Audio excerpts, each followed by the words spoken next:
What are the main concepts behind the theories? Well, entrepreneurship can be conceptualized like diverse opportunity and creations of different actions in order to create something new. And entrepreneurship requires action. And I think that the main principles behind these all theories are three.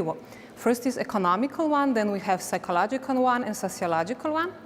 An economical one or business one is extremely important because without the economic activity there is actually no enterprise.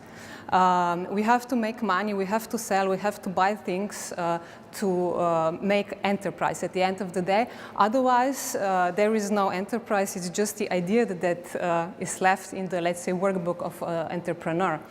And we know that money is extremely important in order to make profit to change something. And when we're talking, for instance, for social entrepreneurship, it's not only about the money, it's also about the cause. But again, without money, also the cause can't be saved. And then there is a psychological perspective, principle, which is also very important to discover all these different characteristics of individuals. So we can learn about them, how they operate, how they achieve success or anything what they are doing. For instance, there can be some individuals like Steve Jobs, Elon Musk, and so on, who are actually an endless encyclopedia of, for researching their characteristics.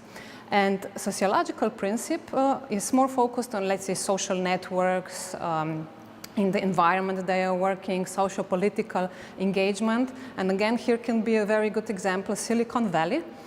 From first initiatives to the very strong government support in order to achieve something really unique products in the world, till today when this is a really, let's say, must-be place for entrepreneurs, when it's a 3 million word valley where everything connected to the innovation happens there. And not only because of social political engagement, it's also very important the educational part with the Stanford University, for instance. What are the challenges and benefits of entrepreneurship? So challenges are, I think, never-ending story with entrepreneurs. But we can divide challenges in two parts. So first of all, there are challenges of individual level and then on the level of enterprise itself. On the individual level is how to overcome all this, let's say, fear of failure, how to connect all the people you have to work with, how to persuade them with your new idea, and so on. And on the level of the enterprise, especially at the beginning, entrepreneurs face with lack of resources, and they have to find different resources, put them in the new perspective, and leverage them in a different way. And then with the development, there are coming other challenges, how to, let's say, work in a team with a very diverse team usually, or how to sell the product without a lot of resources again. And also they face a lot of problems usually with leadership, because they are very proactive, they want to always do something new, and then at some point they have to be turned over and say, okay, from this point over we work like business, not only as a startup or social enterprise. And then when we are talking about benefits, I think there is a lot of benefits in the field of entrepreneurship. Again, on the individual level, because you can decide what you will do, you can decide, you don't have any boss who tells you what exactly to do, then you can make your own money. You can develop what you want. So there is really a range of benefits, but at the same time what is important is also that you take responsibility of your own behavior.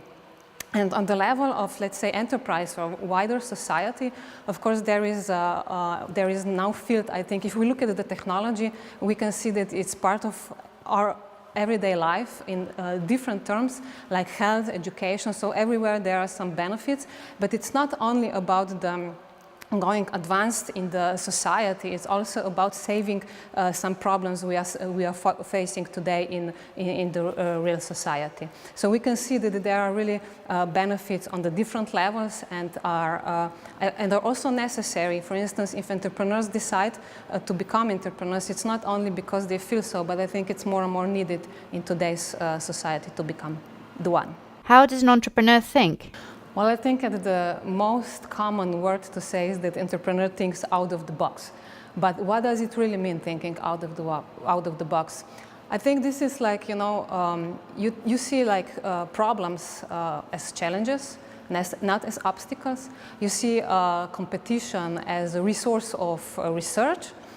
So it's a really different perspective, and entrepreneurs see things that others don't. And then that can be pretty problematic in, let's say, in one team when they are trying to save something or establish something new.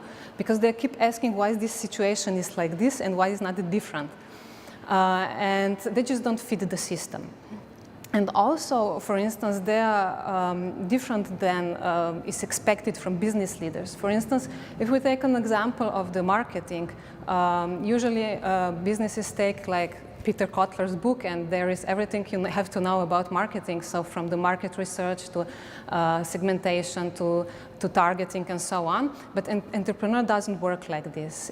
He doesn't have time and he needs solutions very fast. So he finds different ways how to come to the same solutions. Of course, he can make a lot of mistakes, but also these mistakes are his way of doing the business and are very important in order to get better and better in this field.